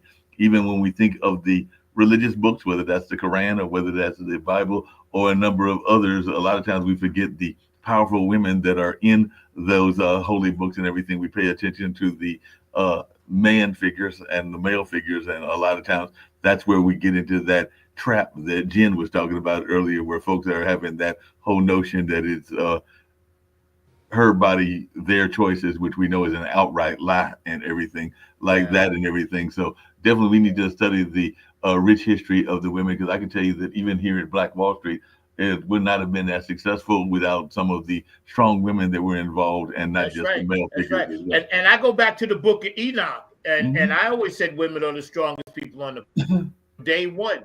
You guys are Mother Earth. So men, we have our strength in different ways, but I've always felt that way, that's why I was disappointed personally that we didn't get this dub for the women. Because men, we got sports, music, this and that. So we should have been trying to hang this dub for y'all. But again, I believe that wholeheartedly what you just said, Mark. And anybody that's watching, thank you for joining us. We're trying to just set up some ways that we can heal. There's organizations out there. I know North Carolina has one that they're setting up right now. Mark, I don't know if you heard about this, but there's one downtown, and it's a group of people that are getting together, and it's going to be a support group for however you may feel or however you may be in your feelings about the post-election. But do you have that video about the guy, the tariff? I don't, but I can explain the videos, since I was not able to find the one that's been buried in amongst thousands of other videos. But there was this notion that a lot of people were feeling, including some of the Wait, let me set it up. Let me set it up. Here's what happened. Some reporters went to a area where there are a lot of Trump supporters, okay, for y'all to know. And he was asking questions. And he was asking questions about the tariff. And he had, his educated person with him. And he went to a small business owner. I believe the gentleman was printing T-shirts and was ordering them from China. Okay, Mark, go ahead. No, and in the video, he was asking him who was going to get hurt by these tariffs. And the guy was basically giving the impression that the tariffs were going to hit China, and that China was going to be the ones that would be hurt by those tariffs. But the actual people that will be paying the tariff cost is the businesses here in the United States. So that's what that reporter was pointing out, was that you think that you're hurting China, which is supposed to be one of our adversaries and everything like that. You are not hurting definitely China or even their industry, because the ones that have to pay those tariff costs are actually the business here. And of course, what they will then do, which I don't think the video explained, is pass the cost on to you. So exactly. But that's what he said, because the guy said, he said, they're going to pay it. And then the reporter said, no, you're going to pay it. And he said, how are you going to make that money? He said, well, I guess I'm going to have to pass it off on the consumer. But then Right. he didn't realize in his stupidity that whatever he buys is happening to him. He is the consumer. Right. So Exactly. that's one thing Right. that I think people got duped on, and I think it was intentional. And I think because a lot of people in rural areas and certain areas of the country don't really do import and export like, say, major cities, they were misinformed. It doesn't make them stupid, doesn't make them less than us. It just means that they didn't pay attention to the details. They were misinformed on purpose because But they yeah. were looking at people eating cats and dogs and this and that. And this dude was like slipping the tariff word in. The tariff. But- It kept coming up the tariff. So they just assumed it was just another thing that he was saying. So But Zach, that wasn't the only time for they got anybody mis- that has a small business, But that wasn't you the know, only you're time gonna they have to be got. aware of that. But that wasn't the only time they got misinformed, as I know, because we're all very smart people here and everything. The economy is actually in strong opinion and everything, but because there Yeah, is it some is. prices that are up and all along those lines, there are people that are concerned that their gas is going up or their eggs are going up. But even one of the videos that showed the eggs going up, it was literally, and I do remember that video, the eggs that were being complained about were actually cheaper than they used to be, but nobody paid attention to the cost of the eggs that were behind them and everything, because that video was actually circulating there where they were complaining about these $6 eggs, and actually, if you look closely at the video, the eggs were actually probably about half that cost and everything along those lines. So there's a lot of misrepresentation, including misrepresentation about how the economy is doing. I'm not saying that things don't cost a decent amount of money, but even gas prices have been steadily going down. They may spike just because they historically spike around this time because we're going into the holiday time. Travel. Things That's right, we were that's right. joking about, and I got And to check this out. We got about. Oh, go ahead, Jen. But the problem is, and so I've had debates with many of these people, and even when I provided them with the facts, they refused to believe them. They said I was a liar, a shill for the government, I was brainwashed by the government. So it doesn't matter how much you give them good information, and it doesn't matter how you present it. I was just facts, ma'am. I was laying down the Jack Webb there, right? Just the facts, just logic, Yep. just math, That's right. just numbers, That's right. and getting called the most vile misogynistic or just plain vile, period, nasty things, and because they don't want to. And so part of the reason why they got duped is because emotionally they're picking people saying things that confirm their hatred of the other side. Exactly. And that's the part I don't know how to get over. I'm not sure what percentage out there that represents, but I don't feel like we can waste their energy on those particular individuals. I think the biggest question is the same one I had at the beginning. How do you identify the ones who are willing to listen? And dare I say, I'm going to say the C word. They're a cult. I'll say it. I'm going to put it out there and say it. They can kick me off tomorrow. I don't care. Because you know, doggone well, when people start following people off the bridge and then people like, oh, yeah, they falling. Well, you know what? I'm going with them, you know. But here's something. I'm going to close with this topic. This is more important than anything we've ever discussed in a long time. Now, let's look at it this way. Plastics and the medical industry, okay? Plastics is in everything we eat, consume, smell. It's in the air, our oceans, miles and miles, garbage dumps of plastic. The fish eat it, we eat the fish, we get sick. And then it's a direct correlation to healthcare because healthcare industry needs customers. So they can't make the money they want to make if they don't have customers. So we are not doing anything, and I haven't heard one politician on any side ever mention the fact that we need to stop flooding our oceans, polluting our air, and get environmentally sound. There are factions of each side that are talking about it, but we need to try to figure out a way to move that to the forefront because people don't realize every month, every human being in the United States around the world consumes a credit card's worth of plastic. It's a fact. Scientists have proven that. You take out a credit card, a debit card, you're eating that much plastic every month. That stays in your system, causes cancer, causes brain fog, causes all kinds of things. Why are we not talking about that? Well, you just said the important part, which is that it's a lot of times the pharmaceutical Good and the medical question. industry don't want to talk about those kind of things because that's how they make their money. And as I think it was Jen said earlier, the banking industry is trying to do a lot of things that are in their interest and all along those lines. So we definitely have to be willing to step out on the ledge and talk about those issues that are difficult to talk about. But I know that that's part of the reason they don't want to talk about it is because they're making a whole heap of money from it. And that's everybody from the pharmaceutical industry, which is very big here in North Carolina, to the finance industry, to a number of other industries, even half of our hospitals. And you know this because, well, a lot of you know this because you've been in that field, are in the for-profit business, and they are not even hospitals in the sense of the old style of hospital that was for the people. They're in it to make money. So if they get me and I blow up, y'all know why. I don't care. I had to speak on it. You know what's I always had to blown speak my on mind about the banking industry is, for example, you go into a bank for a loan and they're asking you for a collateral. And my first thought is, if I had collateral, I wouldn't be in here asking you for money. I could take the collateral and sell it and get the money from that. You know, that whole concept. They never give loans to people who actually need it, except through the form of credit cards and payday loans and things that are more predatory. Have those, have little regulation on them where they can basically clean you out. But the stuff that has highly regulated and protects the person who's being lent the money, those are the ones that they don't let people who need it into. Yeah. It's like pawn shops pawning people. Yeah. That's funny. You're not wrong. If we need to figure out how to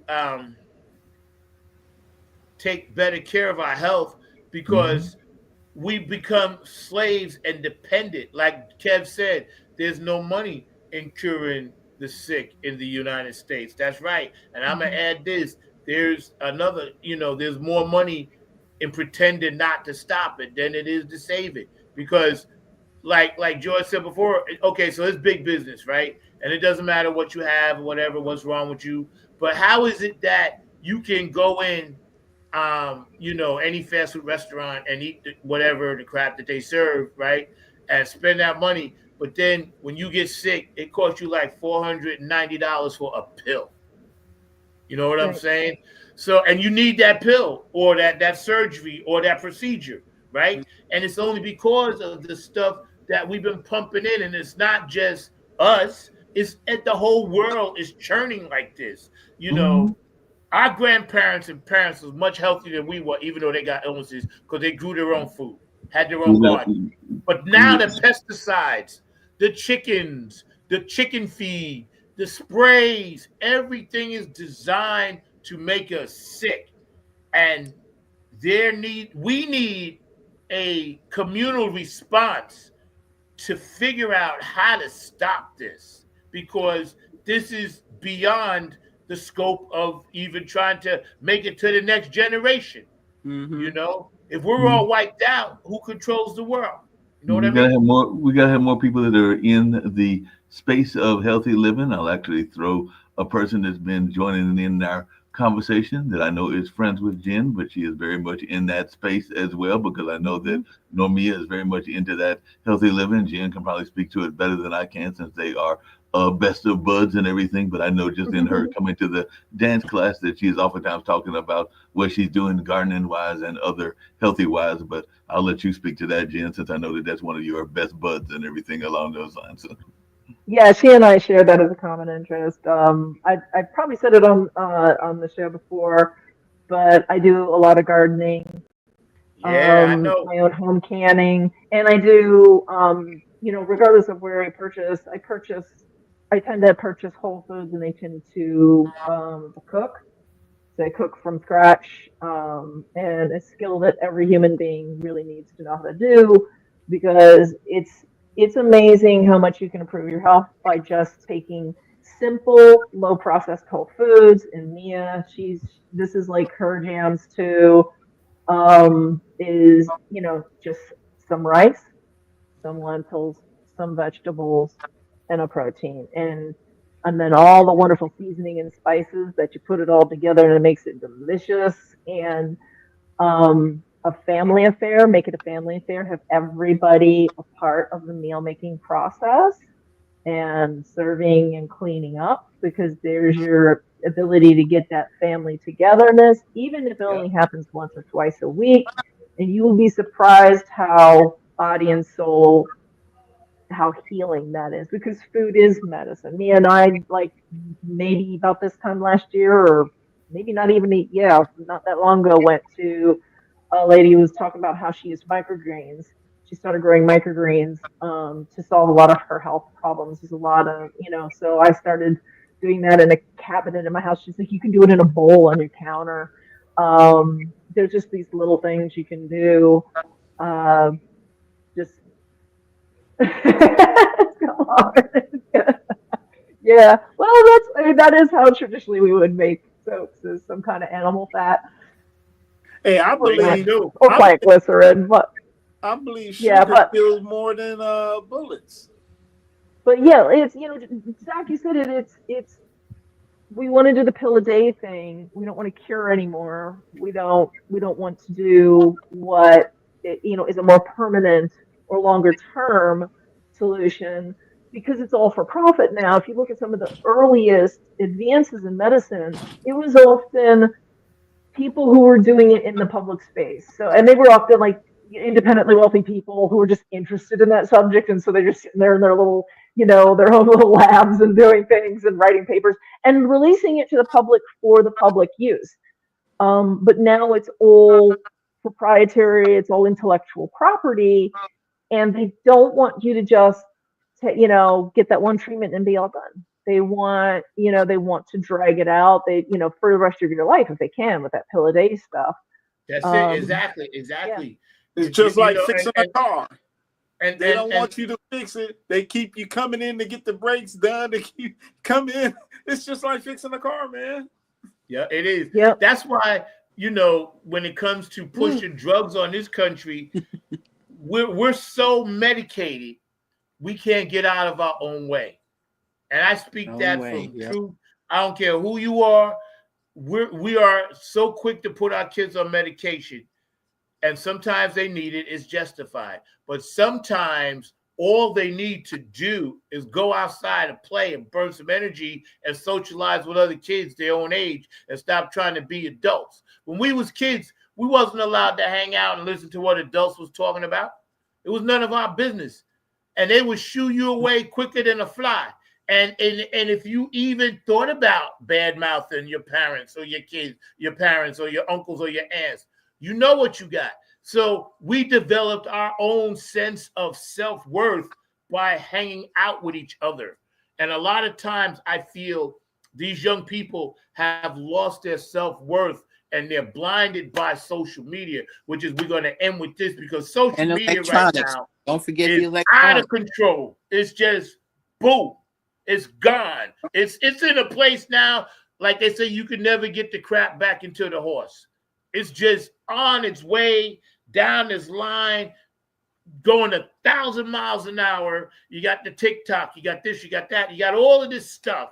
And it's basically, don't forget the electronics. I don't want to say raising our kids, but it's influencing a lot of our children. It really, really is. So I'm going to give all y'all the big screen and let you give your last thoughts. I want to thank everybody that tuned in. You guys could go back and watch to your heart's content. YouTube, I did have permission to run Milo Z's video. Any music that will be played will probably be mine from now on, so please don't sue me for that, because I have no money, so please don't do that. And I want to thank all my guests, and I'm going to start with Mr. George DeFuncovici. I'm going to let the ladies go last. And George, I want you to tell me anything that you want to talk about, or any message, or anything that you want to pass on to our crew, and then I'll get Mark Lee back in here. Hey, I would like to, first of all, thanks for having me on here today. And like all you young folks out there, you know, hey, pay attention to what the elders are saying, because you know they've been there, they've done that, and a lot of times they don't want you to make the same mistakes that they made. Okay, and they know a lot better than what you're thinking about going to go do in life. You know, just listen. It's not like we're telling you what to do. Is we're advising you of what could happen if you do certain things. So, you know, keep an open mind, and you'll go far. You know, and unlearn a lot of the things that you were taught in school, because a lot of the things that taught in school was jaded. So, you know, learn from your elders. That's what I got to say.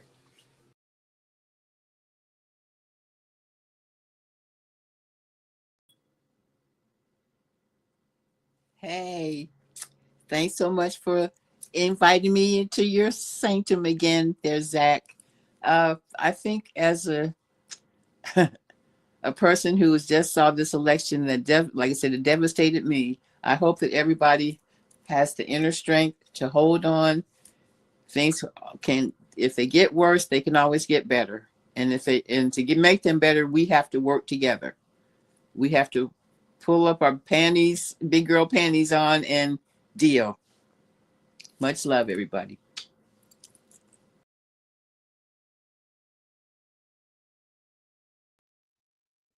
Hey, always an honor and a pleasure to come on the show. Thanks for listening to me and my ranting.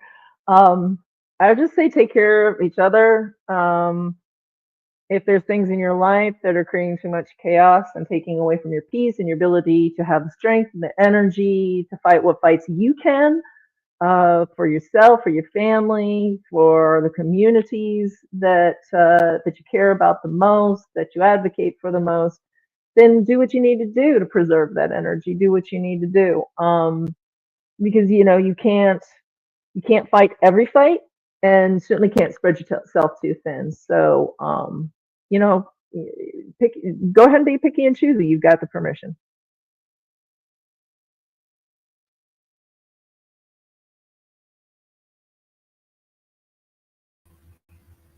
Great conversation, amazing conversation as always, and glad to be producing this show.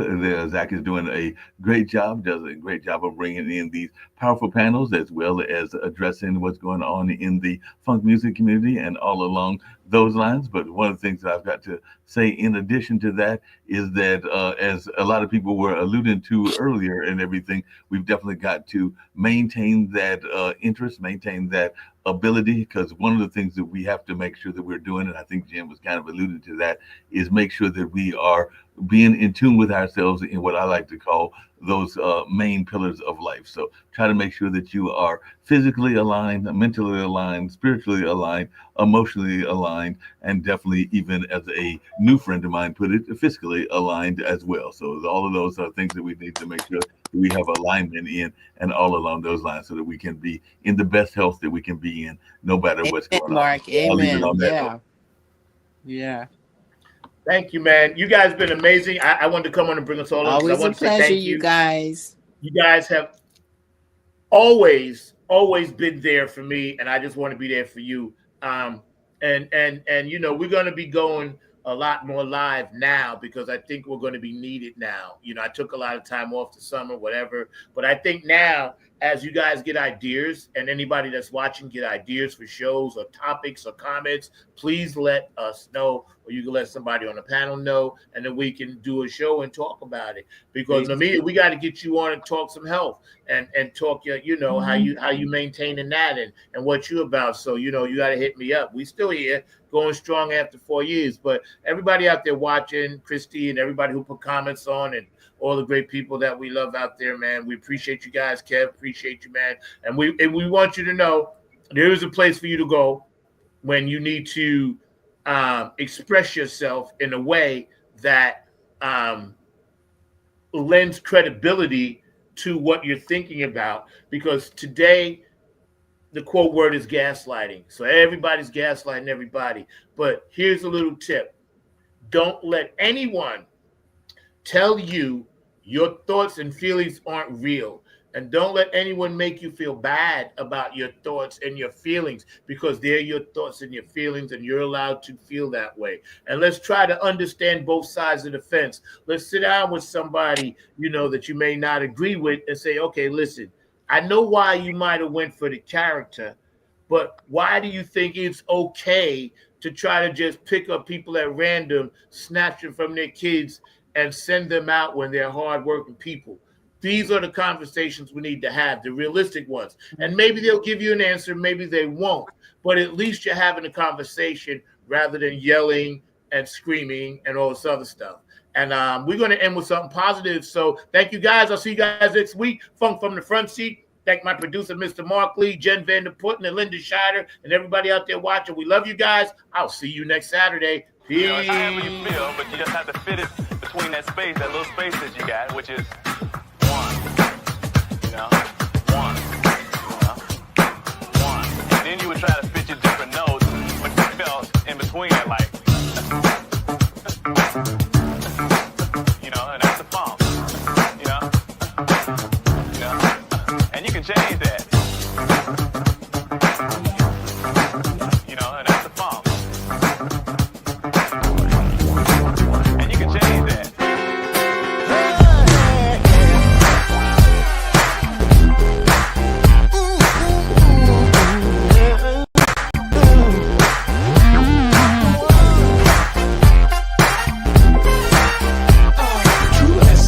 The funk is the power of the one. It's the power of the one.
off this mother. Running up girls in the bar to the dollar, to the loop this baby mama. You give me the power to feel stuff. You give me the power in what I think of. Power. Oh, you give me power, baby.